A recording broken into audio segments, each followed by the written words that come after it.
ആരാണ് കരിമണൽ കർത്ത? എന്തിനാണ് അയാൾ വീണ തൈക്കണ്ടിക്കടക്കം മാസപ്പടി കൊടുക്കുന്നത്? ഒരു വല്ലാത്ത കഥ നമുക്കൊന്ന് കേട്ടാലോ. കേരള കരിമണലിന്റെ കാലൻ എന്നറിയപ്പെടുന്ന ശശിധരൻ കർത്ത ഇപ്പോൾ വീണ്ടും വാർത്തകളിൽ നിറയുകയാണ്. കർത്തയിൽ നിന്ന് മാസപ്പടി വാങ്ങിയ കേസിന്റെ ഭാഗമായി മുൻ മുഖ്യമന്ത്രിയും പ്രതിപക്ഷ നേതാവുമായ പിണറായി വിജയന്റെയും മുൻ മന്ത്രിയും മരുമകനുമായ മുഹമ്മദ് റിയാസിന്റെയും വീടുകളിൽ ED റെയ്ഡ് നടത്തിയിരിക്കുകയാണ്. ശരിക്കും അതിന്റെ കാരണഭൂതനും കർത്തയാണ്. അതിവിചിത്രമാണ് അദ്ദേഹത്തിന്റെ ജീവിതകഥ. ഇന്നലെ വരെ ഒന്നുമല്ലാതിരുന്ന, ആരും അറിയപ്പെടാതിരുന്ന ഒരാൾ ഒരു സുപ്രഭാതത്തിൽ ശതകോടീശ്വരനാവുക, കോടികൾ വാരിയെറിഞ്ഞ് അയാൾ മാധ്യമങ്ങളുടെയും രാഷ്ട്രീയ നേതൃത്വത്തിന്റെയും പ്രിയങ്കരനാവുക. അതിശയകരം തന്നെയാണ് കർത്തയുടെ ജീവിതകഥ. എറണാകുളം ജില്ലയിലെ മൂവാറ്റുപുഴ പുല്ലുവഴി സ്വദേശിയാണ് ശശിധരൻ കർത്ത. മാതാപിതാക്കളെക്കുറിച്ചുള്ള കൃത്യമായ വിവരങ്ങൾ പൊതുസമൂഹത്തിൽ ലഭ്യമല്ലെങ്കിലും ഒരു സാധാരണ കുടുംബത്തിൽ ജനിച്ച അദ്ദേഹം പിന്നീട് സ്വന്തം പ്രയത്നം കൊണ്ട് വ്യവസായ സാമ്രാജ്യം കെട്ടിപ്പടുത്തുവെന്നാണ് പറയുന്നത്. കേരളത്തിൽ വിദ്യാഭ്യാസവും തുടർ പഠനവും പൂർത്തിയാക്കിയ കർത്ത പിന്നീട് പ്രവാസിയായി സൗദി അറേബ്യയിലേക്ക് പോയി. അവിടെ ബിസിനസ് രംഗത്ത് പ്രവർത്തിച്ച് സാമ്പത്തിക അടിത്തറയുണ്ടാക്കി. തുടർന്ന് പ്രവാസ ജീവിതം അവസാനിപ്പിച്ച് 1989 കേരളത്തിലേക്ക് മടങ്ങിയെത്തി. കേരള സർക്കാർ സ്ഥാപനമായ KSIDCയുമായി സഹകരിച്ചാണ് കരിമണലിൽ നിന്ന് സിന്തറ്റിക് റുട്ടൈൽ ഉൽപ്പാദിപ്പിക്കുന്നതിനായി 1989 അദ്ദേഹം KMRL സ്ഥാപിക്കുന്നത്. പിന്നീട് ചുരുങ്ങിയ വർഷങ്ങൾക്കുള്ളിൽ അദ്ദേഹം കോടികളുടെ ആസ്തിയുള്ള ഒരു വ്യവസായിയായി വളർന്നു. മരുഭൂമിയിൽ നിന്ന് കരിമണലിലേക്ക് പറിച്ചുനട്ട ജീവിതം എന്നാണ് അദ്ദേഹത്തെക്കുറിച്ച് ഒരു ബിസിനസ് മാഗസീനിൽ വന്ന ലേഖനം പറയുന്നത്. CMRL സ്ഥാപിക്കുമ്പോൾ ശശിധരൻ കർത്ത ഒറ്റയ്ക്കായിരുന്നില്ല. അദ്ദേഹത്തിന്റെ സഹോദരന്മാരും കുടുംബാംഗങ്ങളും പ്രാരംഭ നിക്ഷേപത്തിലും കമ്പനിയുടെ പ്രൊമോട്ടർമാരായും ഒപ്പമുണ്ടായിരുന്നു. പ്രവാസ ജീവിതത്തിന് ശേഷം നാട്ടിൽ തിരിച്ചെത്തി ഒരു വലിയ വ്യവസായം തുടങ്ങുമ്പോൾ കുടുംബത്തിന്റെ പൂർണ്ണ പിന്തുണയോടെയാണ് ഒരു ഫാമിലി ബിസിനസ് എന്ന രീതി ഇതിന് തുടക്കമിട്ടത്. എന്നാൽ കമ്പനി വാണിജ്യാടിസ്ഥാനത്തിൽ ഉൽപ്പാദനം ആരംഭിക്കുകയും വലിയ ലാഭത്തിലേക്ക് ഉയരുകയും ചെയ്തതോടെ കുടുംബാംഗങ്ങൾക്കിടയിൽ ഭിന്നത രൂക്ഷമായി. കമ്പനിയുടെ പൂർണ്ണമായ നിയന്ത്രണം ശശിധരൻ കർത്ത സ്വന്തം കൈകളിൽ കേന്ദ്രീകരിക്കാൻ ശ്രമിച്ചതാണ് പ്രധാന കാരണമെന്നാണ് ഇത് സംബന്ധിച്ച് പഠിച്ചവർ എഴുതിയിട്ടുള്ളത്. കമ്പനിയുടെ പ്രൊമോട്ടർ ഗ്രൂപ്പിൽ കർത്തായുടെ ഭാര്യ ജയ കർത്ത, മകൻ ശശിധരൻ കർത്ത എന്നിവരുടെ സ്വാധീനം വർദ്ധിക്കുകയും മറ്റ് സഹോദരങ്ങളുടെയും ബന്ധുക്കളുടെയും ഓഹരി വിഹിതവും ബിസിനസ്സിലെ പങ്കാളിത്തവും ക്രമേണ കുറയ്ക്കപ്പെടുകയും ചെയ്തു. അഭിപ്രായ വ്യത്യാസങ്ങൾ രൂക്ഷമായതോടെ സഹോദരങ്ങളും മറ്റു ചില കുടുംബാംഗങ്ങളും ശശിധരൻ കർത്തയുമായി പൂർണ്ണമായി തെറ്റിപ്പിരിഞ്ഞു. കമ്പനിയിലെ തങ്ങളുടെ അവകാശങ്ങൾ സ്ഥാപിച്ചു കിട്ടാൻ ഇവർ കർത്തയ്ക്കെതിരെ നിയമപരമായ നീക്കങ്ങളും നടത്തിയിരുന്നു. ഒടുവിൽ സഹോദരങ്ങളെയും മറ്റു ബന്ധുക്കളെയും കമ്പനിയുടെ ഡയറക്ടർ ബോർഡിൽ നിന്നും പ്രധാന തീരുമാനങ്ങളിൽ നിന്നും കർത്ത പൂർണ്ണമായി ഒഴിവാക്കുകയാണ് ഉണ്ടായത്.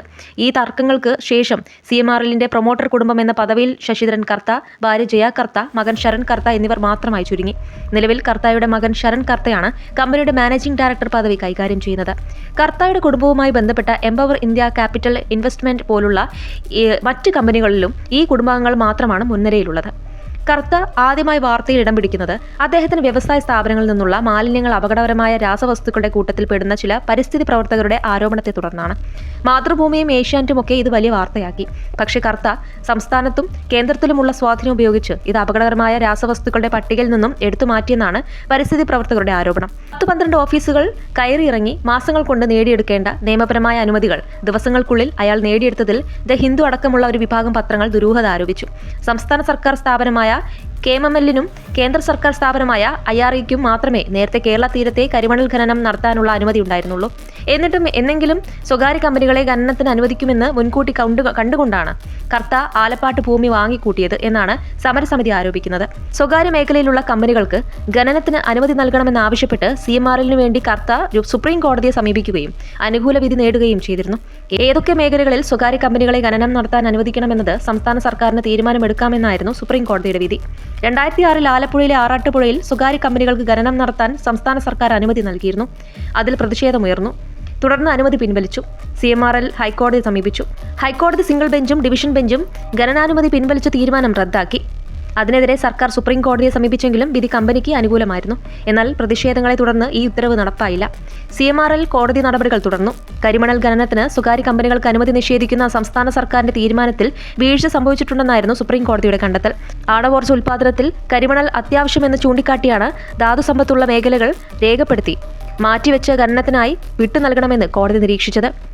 കേരള തീരത്തെ ധാതുമണലിലുള്ള ഇൽമനൈറ്റിന്റെ അതിഭീമമായ ശേഖരം ഉപയോഗിക്കപ്പെടാതെ കിടക്കുമ്പോൾ നിലനിൽപ്പിന് വേണ്ടി തങ്ങൾക്ക് വീണ്ടും അത് ഇറക്കുമതി ചെയ്യേണ്ടി വരുന്നുവെന്നാണ് CMRLന്റെ പ്രധാന വാദം. വിദേശത്തു നിന്നും ഇറക്കുമതി ചെയ്യുന്നതിനേക്കാളും കൂടിയ നിരക്കിലാണ് IRE ഇവിടുത്തെ കമ്പനികൾക്ക് ഇൽമനൈറ്റ് വിൽക്കുന്നത്. 7 ധാതുമണൽ മേഖലയിൽ ഇറക്കുമതി പ്രോത്സാഹിപ്പിച്ച് വിദേശ രാജ്യങ്ങളെ സഹായിക്കുന്ന ദുരൂഹമായ നിലപാടാണ് IREU സ്വീകരിക്കുന്നതെന്നും CMRL ആരോപിച്ചിരുന്നു. പെരിയാറിനെ മലിനീകരിക്കുന്നതിൽ മുൻപന്തിയിൽ നിൽക്കുന്ന കമ്പനിയുടെ ഉടമ എന്ന നിലയിൽ പ്രദേശവാസികളും പരിസ്ഥിതി പ്രവർത്തകരും ശശിധരൻ കർത്തയ്ക്കെതിരെ പലതവണ സമരരംഗത്ത് ഇറങ്ങിയിട്ടുണ്ട്. ഇയാൾക്കെതിരെ സമരം ചെയ്ത പരിസ്ഥിതി പ്രവർത്തകരെ കള്ളക്കേസിൽ കുടുക്കി അകത്തിട്ട സംഭവങ്ങളും ഉണ്ടായിട്ടുണ്ട്. പമ്പ ശുദ്ധീകരണവുമായി ബന്ധപ്പെട്ട കരാർ നഷ്ടപ്പെടാനിടയാക്കിയതാണ് തങ്ങളോടുള്ള കർത്തയുടെ വൈരാഗ്യത്തിന്റെ പ്രധാന കാരണമെന്നാണ് പരിസ്ഥിതി പ്രവർത്തകർ പറയുന്നത്. തന്റെ കമ്പനിയിലെ മാലിന്യങ്ങളിലെ രാസവസ്തുക്കൾ ഉപയോഗിച്ച് പമ്പ ശുദ്ധീകരിക്കാമെന്ന അവകാശവാദത്തോടെ പരിസ്ഥിതി മലിനീകരണ നിയന്ത്രണ ബോർഡുമായി ചേർന്ന് പരീക്ഷണ പ്ലാന്റാണ് കർത്ത പമ്പയിൽ തുടങ്ങിയത്. 2009 ആയിരുന്നു ഇത്. അന്ന് ദ ഹിന്ദു പത്രം ഇതിന്റെ ദോഷവശങ്ങളെക്കുറിച്ച് തുടർച്ചയായി റിപ്പോർട്ട് ചെയ്തിരുന്നു. ഇത് ശ്രദ്ധയിൽപ്പെട്ട പരിസ്ഥിതി പ്രവർത്തകർ വിദഗ്ധരുടെ സഹായത്തോടെ അവിടെ പഠനം നടത്തുകയും ഇതിന്റെ അനന്തരഫലം സംബന്ധിച്ച് റിപ്പോർട്ടുകൾ നൽകുകയും ചെയ്തു. ഇതിനെ തുടർന്ന് 2009-2010 കർത്തയുടെ നിയന്ത്രണത്തിലുള്ള പമ്പ ശുദ്ധീകരണ പദ്ധതി സർക്കാർ നിരോധിച്ചു. കർത്തയുടെ കമ്പനിയിലെ മാലിന്യങ്ങൾ പമ്പയിൽ കലർത്താനുള്ള ശ്രമമായിരുന്നു യഥാർത്ഥത്തിൽ ഈ പദ്ധതി. കരിമണലിൽ നിന്നും സിന്തറ്റിക് ടൂട്ടയിൽ നിർമ്മിക്കുമ്പോൾ ഉണ്ടാവുന്ന ഉൽപ്പന്നമായ ഫെറസ് ക്ലോറൈഡ് പമ്പയിൽ പരീക്ഷിച്ച് അത് വിജയമാണെന്ന് അവകാശപ്പെട്ട് കേരളത്തിലെ എല്ലാ നദികളിലും ഉപയോഗിക്കുമെന്നതായിരുന്നു പദ്ധതി. അങ്ങനെ ഉപയോഗിച്ചാൽ തൻ്റെ കമ്പനിയിലെ മാലിന്യം ഒഴിവായി കിട്ടും. ഒപ്പം ഫെറസ് ക്ലോറൈഡിന് വിപണി കണ്ടെത്താനുമാവും. ഈ ലക്ഷ്യം പരിസ്ഥിതി പ്രവർത്തകരുടെ സംയോജിതമായ ഇടപെടൽ കാരണം പാളുകയാണുണ്ടായത്. എന്നാൽ തൻ്റേത് ജെനുവിൻ പദ്ധതിയായിരുന്നെന്നും പരിസ്ഥിതി പ്രവർത്തകർ ഭീതി വ്യാപാരം നടത്തുകയാണെന്നുമാണ് കർത്ത ആരോപിക്കുന്നത്. കരിമണൽ ഖനനത്തിന്റെ ഭാഗമായുണ്ടായ പരിസ്ഥിതി നാശം വാർത്തയായപ്പോൾ അതിൽ കൊടും വില്ലന്റെ റോളായിരുന്നു മാധ്യമങ്ങൾ കർത്തയ്ക്ക് നൽകിയത്. പക്ഷേ ഇടത് വലത് വ്യത്യാസമില്ലാതെ എല്ലാ രാഷ്ട്രീയ പാർട്ടികൾക്കും വാരിക്കോരി സാമ്പത്തിക സഹായം നൽകി കർത്ത എല്ലാം ഒരുക്കി. എന്തിന്? എപ്പോഴും പരിസ്ഥിതി അനുകൂല നിലപാടുകളും കോർപ്പറേറ്റുകൾക്കെതിരായ സമരങ്ങളും നയിച്ചിരുന്ന VS അച്യുതാനന്ദൻ കരിമണൽ കർത്താവുമായി അടുത്ത സൗഹൃദം സ്ഥാപിച്ചത് അക്കാലത്ത് രാഷ്ട്രീയ കേന്ദ്രങ്ങളിൽ വലിയ അത്ഭുതമുണ്ടാക്കിയിരുന്നു.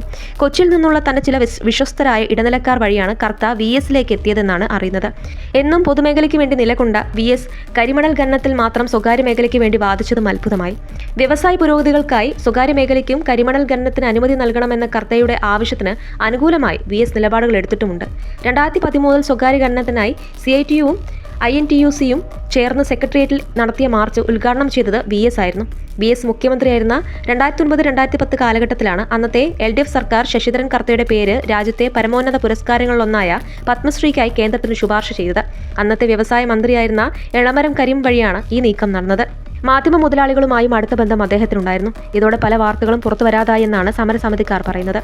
ഇതിനിടയിൽ മാതൃമലയാളം എന്ന പേരിൽ കർത്ത ഒരു പത്രവും തുടങ്ങിയിരുന്നു. തന്റെ കരിമണൽ ബിസിനസ്സുകൾക്കെതിരെ ഉയരുന്ന ജനകീയ പ്രക്ഷോഭങ്ങളും വാർത്തകളും പ്രതിരോധിക്കാനും അധികാര ഇടനാഴികളിൽ സ്വാധീനം നിലനിർത്താനുമായി 2014 നവംബറിലാണ് ശശിധരൻ കർത്ത ആലപ്പുഴയിൽ നിന്ന് മാതൃമലയാളം പത്രം ആരംഭിക്കുന്നത്. എഴുത്തുകാരനായ പായിപ്ര രാധാകൃഷ്ണനായിരുന്നു ഈ പത്രത്തിന്റെ പ്രിന്ററും പബ്ലിഷറും. എന്നാൽ ഈ പത്രത്തിന് ദീർഘകാലം മുന്നോട്ട് പോകാൻ കഴിഞ്ഞില്ല. 2016 ജൂണിൽ ഈ പത്രം അപ്രതീക്ഷിതമായി പൂട്ടിക്കെട്ടേണ്ടി വന്നു. ഒരു മാധ്യമ പത്രം എന്ന രീതിയിലാണ് ഇത് പ്രധാനമായും പ്രവർത്തിച്ചിരുന്നത്. പ്രമുഖ മാധ്യമ പ്രവർത്തകരെ അണിനിരത്തി തുടങ്ങിയെങ്കിലും പത്രത്തിന് വിപണിയിൽ വിചാരിച്ചത്ര സ്വാധീനമുണ്ടാക്കാനോ ലാഭത്തിലെത്താനും സാധിച്ചില്ല. ഉമ്മൻചാണ്ടിയുടെ നേതൃത്വത്തിലുള്ള UDF സർക്കാരിന്റെ ചില നയങ്ങളെ വെല്ലുവിളിച്ചുകൊണ്ട് പത്രത്തിൽ വാർത്തകൾ വന്നിരുന്നു. കരിമണൽ വ്യവസായത്തിനുള്ള സർക്കാർ അനുമതികൾ നിഷേധിക്കപ്പെടുമെന്ന ഭയവും തുടർന്നുണ്ടായ രാഷ്ട്രീയ സമ്മർദ്ദങ്ങളും കാരണമാണ് പത്രം പെട്ടെന്ന് തന്നെ പൂട്ടാൻ കർത്ത തീരുമാനിച്ചതെന്നും പിന്നീട് വിലയിരുത്തലുണ്ടായി. കൃത്യമായി മുൻകൂട്ടി അറിയിപ്പുകൾ നൽകാതെ പെട്ടെന്ന് പത്രം പൂട്ടിയതുമൂലം അവിടുത്തെ ഡസൻ കണക്കിന് മാധ്യമപ്രവർത്തകർക്കും ജീവനക്കാർക്കും ജോലി നഷ്ടപ്പെടുകയും ഇത് വലിയ തൊഴിൽ തർക്കങ്ങൾക്ക് കാരണമാവുകയും ചെയ്തു. പിൽക്കാലത്ത് ഇതിന്റെ കണക്കുകളും പുറത്തുവന്നു.